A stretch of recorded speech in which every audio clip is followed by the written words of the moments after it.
شوہر ماں اور بیوی کی لڑائی سے تنگ آ گیا۔ دوستو، کیسے ہیں آپ سب؟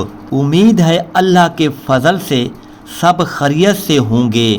آج کی کہانی ایک شوہر کی ہے جو اپنی ماں اور بیوی کی لڑائیوں سے تنگ آ کر گھر چھوڑ کر چلا گیا۔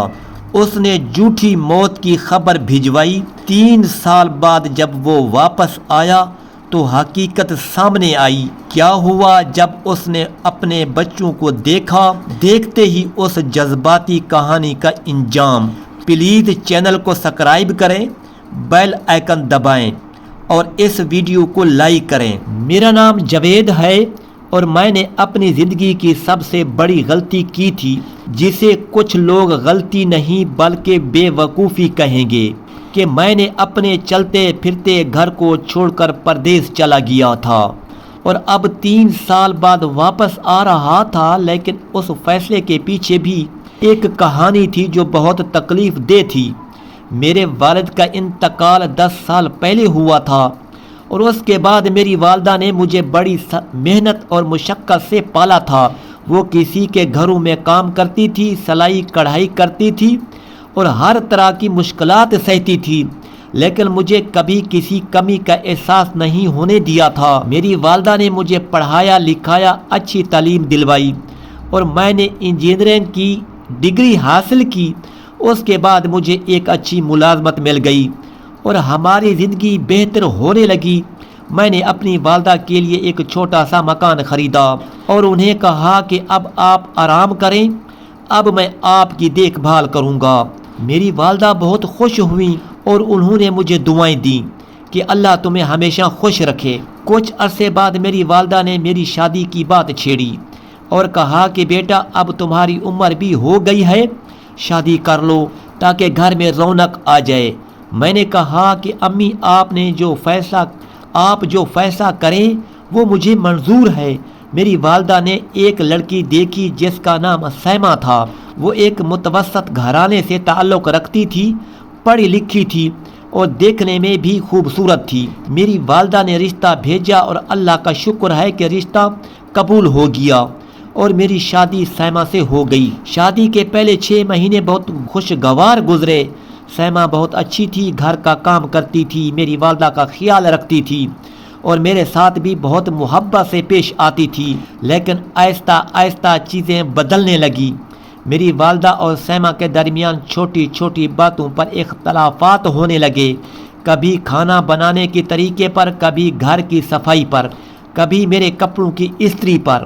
میں نے شروع میں یہ سوچا کہ یہ تو ہر گھر کی کہانی ہے، آہستہ آہستہ سب ٹھیک ہو جائے گا۔ لیکن جیسے جیسے وقت گزرتا گیا یہ مسائل بڑھتے گئے۔ میری والدہ کہتی تھی کہ سیما کام ٹھیک سے نہیں کرتی، اسے سسرال کا احترام نہیں آتا، اور سیما کہتی تھی کہ امی ہر وقت ٹوکتی رہتی ہے، میری ہر چھوٹی غلطی پر تنقید کرتی ہے۔ میں دونوں کے درمیان پھنس گیا تھا۔ دن میں دفتر جاتا تو سکون ملتا تھا، لیکن جب گھر آتا تو ایک جنگ کا میدان ہوتا تھا۔ رات کو جب کھانا کھانے بیٹھتا تو یا تو والدہ شکایت کر رہی ہوتی یا سیما رو رہی ہوتی۔ میں نے کئی بار دونوں کو سمجھانے کی کوشش کی۔ میں نے اپنی والدہ سے کہا کہ اپنی امی سیما نئی ہے، اسے وقت دیں، وہ سیکھ جائے گی، اور میں نے سیما سے کہا کہ سیما، امی بوڑھی ہے، ان کی عادت بدلنا مشکل ہے، تم صبر کرو۔ لیکن کسی نے میری بات نہیں سنی، دونوں اپنی اپنی ضد پر اڑی رہیں۔ آہستہ آہستہ میری زندگی جہنم بن گئی۔ میں دفتر سے گھر آنے سے ڈرنے لگا۔ مجھے لگتا تھا کہ گھر میں قدم رکھتے ہی کوئی نہ کوئی مسئلہ ہوگا۔ ایک دن میری والدہ اور سیما میں بہت بڑی لڑائی ہو گئی۔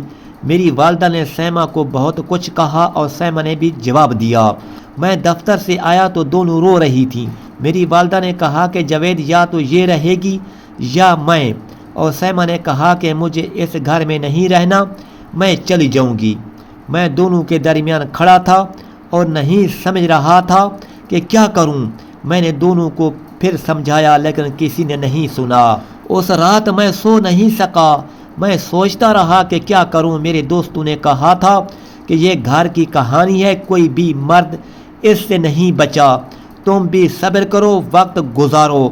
کچھ نہیں کر سکتے، لیکن میں صبر نہیں کر پا رہا تھا۔ میری ذہنی حالت خراب ہو رہی تھی، دفتر میں کام پر توجہ نہیں دے پا رہا تھا اور گھر میں سکون نہیں تھا۔ آخر کار ایک دن میں نے ایک بہت بڑا فیصلہ کیا جو شاید میری زندگی کا سب سے غلط فیصلہ تھا۔ میں نے سوچا کہ اگر میں کچھ دن کے لیے گھر سے چلا جاؤں تو شاید دونوں کو میری اہمیت کا احساس ہوگا اور وہ اپنی لڑائی بھول جائیں گی۔ میں نے اپنے ایک دوست سے بات کی جو دوسرے شہر میں رہتا تھا اور اس نے مجھے وہاں آنے کی دعوت دی۔ میں نے دفتر سے چھٹی لے لی اور اپنے دوست کے شہر چلا گیا، لیکن میں نے گھر والوں کو نہیں بتایا کہ میں کہاں جا رہا ہوں۔ جب میں دوسرے شہر پہنچا تو میرے دوست نے مجھے اپنے کمرے میں رکھا اور پوچھا کہ کیا مسئلہ ہے۔ میں نے اسے سب کچھ بتایا۔ اس نے کہا کہ تم نے ٹھیک کیا جو یہاں آ گئے، چند دن یہاں رہو، سکون ملے گا۔ لیکن میرے دل میں ایک عجیب سی بے چینی تھی۔ میں سوچ رہا تھا کہ گھر پر کیا ہو رہا ہوگا، کیا میری والدہ مجھے ڈھونڈ رہی ہوگی، کیا سیما پریشان ہوگی۔ 3 دن گزر گئے لیکن میں نے گھر فون نہیں کیا۔ چوتھے دن میرے دل میں ایک خیال آیا۔ میں نے سوچا کہ اگر میں اپنی موت کی جھوٹی خبر بھیج دوں تو شاید دونوں کو صدمہ ہوگا اور انہیں احساس ہوگا کہ وہ کیا کھو رہے تھے۔ یہ بہت غلط خیال تھا لیکن اس وقت میری عقل کام نہیں کر رہی تھی۔ میں نے اپنے ایک اور دوست کو کہا کہ وہ میرے گھر فون کرے اور کہے کہ جاوید کا ایکسیڈنٹ ہو گیا ہے اور وہ بہت زخمی ہے۔ میرے دوست نے میرے گھر فون کیا اور میری والدہ کو بتایا۔ میری والدہ نے جب یہ خبر سنی تو وہ چیخ پڑی، سیما بھی رونے لگی۔ میرے دوست نے کہا کہ وہ ہسپتال میں ہے لیکن حالت بہت خراب ہے۔ میری والدہ اور سیما فوری طور پر ہسپتال آنے کے لیے نکلی، لیکن میرے دوست نے پھر فون کیا اور کہا کہ جاوید نے دم توڑ دیا۔ یہ سن کر دونوں کی چیخیں نکل گئیں۔ میں نے یہ سب اپنے دوست سے سنا تو مجھے بہت برا لگا۔ میرا دل کر رہا تھا کہ فوری طور پر گھر جاؤں اور انہیں بتاؤں کہ میں زندہ ہوں، لیکن میرے دوست نے کہا کہ اب رک جاؤ، دیکھو کہ کیا ہوتا ہے، شاید اب دونوں میں صلح ہو جائے۔ میں نے اس کی بات مان لی اور انتظار کرنے لگا، لیکن میرا دل بہت دکھ رہا تھا۔ میں سوچ رہا تھا کہ میری والدہ اور سیما کتنی پریشان ہوں گی۔ دن گزرنے لگے، میں روز اپنے دوست سے اپنے گھر کی خبریں لیتا رہا۔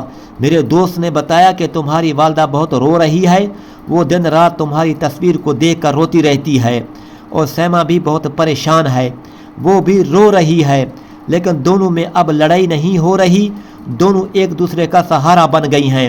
یہ سن کر مجھے تھوڑی تسلی ہوئی کہ کم از کم اب دونوں میں لڑائی نہیں ہو رہی۔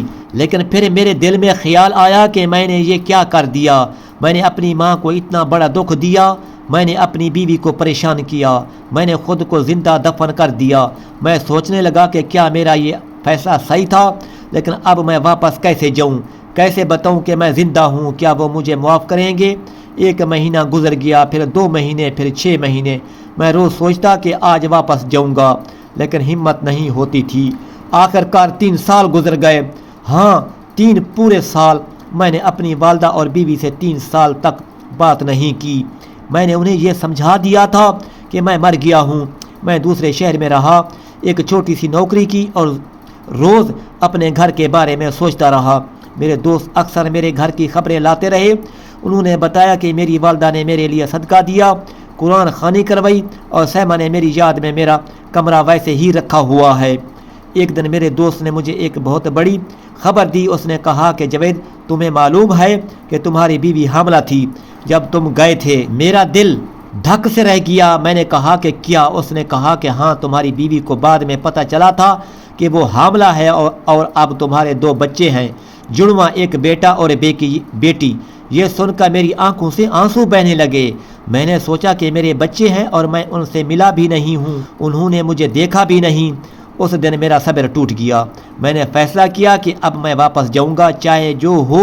میں اپنی والدہ سے معافی مانگوں گا، اپنی بیوی سے معافی مانگوں گا اور اپنے بچوں کو دیکھوں گا۔ میں نے اپنا سامان پیک کیا اور واپس اپنے شہر آ گیا۔ جب میں گھر کے قریب پہنچا تو میرا دل زور زور سے دھڑک رہا تھا۔ میں نے دروازے پر دستک دی۔ میری والدہ نے دروازہ کھولا۔ جب انہوں نے مجھے دیکھا تو پہلے تو وہ یقین نہیں کر سکیں، پھر انہوں نے چیخ کر کہا، جاوید، تم زندہ ہو؟ اور وہ میرے گلے لگ کر رونے لگی۔ میں نے کہا کہ امی مجھے معاف کر دے، میں نے بہت بڑی غلطی کی۔ میری والدہ نے کہا کہ بیٹا تم زندہ ہو یہی کافی ہے، باقی سب معاف ہے۔ پھر میں نے پوچھا کہ سیما کہاں ہے؟ میری والدہ نے کہا کہ وہ اپنے کمرے میں ہے بچوں کے ساتھ۔ میں فوری طور پر سیما کے کمرے کی طرف بڑھا۔ جب میں نے کمرے میں قدم رکھا تو سیما نہیں تھی، لیکن دو چھوٹے بچے کھیل رہے تھے، ایک بیٹا اور ایک بیٹی۔ وہ دونوں بہت خوبصورت تھے۔ میں نے انہیں دیکھا تو میرا دل بھر آیا۔ میں ان کے قریب گیا تو انہوں نے مجھے دیکھا اور پوچھا کہ آپ کون ہیں؟ میں نے کہا کہ میں تمہارا بابا ہوں۔ وہ دونوں ایک دوسرے کو دیکھنے لگے اور پھر مجھ سے بولے بابا ہمارا بابا تو مر گیا تھا، امی نے کہا تھا۔ میرا دل ٹوٹ گیا۔ تبھی سیما باہر سے آئی، اس نے مجھے دیکھا تو رک گئی، اس کے ہاتھ سے سامان گر گیا۔ وہ بولی جاوید، میں نے کہا کہ سیما میں واپس آ گیا ہوں، مجھے معاف کر دو۔ سیما کی آنکھوں میں آنسو آ گئے۔ وہ بولی تم کہاں تھے؟ 3 سال کہاں تھے؟ کیا تمہیں پتہ ہے ہم نے کیا برداشت کیا؟ میں نے سر جھکا لیا۔ میں نے کہا کہ میں جانتا ہوں میں نے بہت بڑی غلطی کی ہے۔ سیما نے مجھے ایک خط دکھایا جو اس نے میرے لیے لکھا تھا۔ اس نے کہا کہ یہ خط میں نے 3 سال پہلے لکھا تھا جب مجھے تمہاری موت کی خبر ملی تھی۔ میں نے وہ خط پڑھا، اس میں لکھا تھا جاوید میں جانتی ہوں کہ تم مجھ سے ناراض تھے، میں جانتی ہوں کہ میں نے تمہاری والدہ کا احترام نہیں کیا، میں نے تمہاری زندگی مشکل بنا دی، لیکن اب جب تم نہیں رہے تو مجھے احساس ہوا کہ میں نے کتنی بڑی غلطی کی۔ میں نے تمہاری والدہ سے معافی مانگ لی ہے اور اب ہم دونوں ایک دوسرے کا سہارا ہیں۔ تمہارے بچے پیدا ہوئے ہیں، 2 پیارے سے بچے ہیں، انہیں تمہارے بارے میں بتاؤں گی، میں انہیں سکھاؤں گی کہ ان کا بابا کتنا اچھا تھا۔ میں نے یہ خط پڑھ کر بہت روا۔ میں نے سیما سے کہا کہ میں نے تمہیں اور امی کو بہت دکھ دیا۔ میں نے سوچا تھا کہ اگر میں چلا جاؤں تو تم دونوں کو میری اہمیت کا احساس ہوگا، لیکن میں نے یہ نہیں سوچا کہ میں تمہیں کتنا بڑا صدمہ دے رہا ہوں۔ سیما نے کہا کہ جاوید تم نے غلط کیا، لیکن میں بھی غلط تھی، تمہاری والدہ بھی غلط تھی، ہم سب نے غلطیاں کی۔ میری والدہ بھی آ گئیں اور بولی کہ جاوید میں نے بھی غلطی کی، میں نے سیما پر بہت سختی کی، لیکن جب تم نہیں رہے تو مجھے احساس ہوا کہ گھر میں محبت سے اہم ہے نہ کہ چھوٹی چھوٹی باتیں۔ ہم دونوں نے تمہاری یاد میں ایک دوسرے کو سنبھالا اور اب ہم دونوں ایک دوسرے کی عزت کرتی ہیں۔ میں نے اپنے بچوں کو گلے لگایا اور ان سے کہا کہ میں تمہارا بابا ہوں اور اب میں کبھی تمہیں چھوڑ کر نہیں جاؤں گا۔ بچوں نے مجھے گلے لگایا اور بولے بابا آ گیا۔ میرا دل بھر آیا اور میں نے اللہ کا شکر ادا کیا، اس نے مجھے دوبارہ موقع دیا۔ آج جب میں پیچھے مڑ کر دیکھتا ہوں تو مجھے احساس ہوتا ہے کہ میں نے کتنی بڑی غلطی کی تھی۔ گھر سے بھاگنا کوئی حل نہیں تھا، مسائل کا سامنا کرنا چاہیے تھا، بات چیت سے حل نکالنا چاہیے تھا، لیکن میں نے سب سے بھاگنے کی کوشش کی اور اپنے آپ کو اور اپنے پیاروں کو بہت بڑا نقصان پہنچایا۔ آج میں اور سیما بہت خوش ہیں، میری والدہ اور سیما کے درمیان محبت اور احترام ہے اور ہمارے بچے خوش ہیں۔ یہ سب اس صدمے کی وجہ سے ہوا جو میں نے دیا تھا، لیکن میں کسی کو یہ مشورہ نہیں دوں گا کہ وہ ایسا کرے۔ مسائل کا حل بات چیت اور صبر ہے، نہ کہ بھاگنا۔ اختتام: گھر سے بھاگنا حل نہیں، بات چیت اور صبر حل ہے۔